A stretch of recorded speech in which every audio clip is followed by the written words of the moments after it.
Kaya mo maging hustler. Paano mo malalaman kung kaya mo maging hustler? Pag mahilig ka mag-isa, Kung kaya mo mag-isa. kaya mo mag-isa.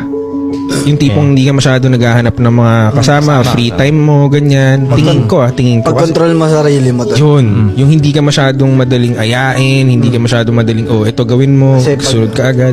Kasi pag hustler ka at ganun ka, mas stray away ka lagi sa mga ginagawa mo. You are your own boss. You need so much discipline pag hustler ka.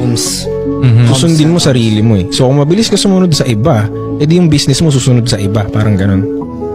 Tsaka pag pag point. hindi ka pag hindi ka tumitiklop pag hindi ka masyadong takot sa lugi, pagkalugi. Yun. Pag hindi ka Ganda yan. tiklupin ng lugi, Pag kaya mo lagi hustler to. mag-bounce back.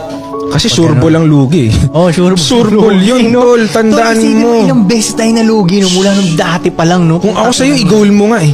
Oo nga, bilisan mo nang malugi. Oh, i-goal mo. Tol, may narinig akong ganyan dati. Sino ba yung teacher na nagsabi nun? May sinabi siya ganun sa mga estudyante. Bilisan mo na magkamali. Bilisan mo magkamali. Bilisan mo. Ibig sabihin, dadamihan mo yung kilos mo nun. Oo, bilisan mo magkamali. Bilisan mo. Achieve mo. Malugi ka agad. Go. Yeah.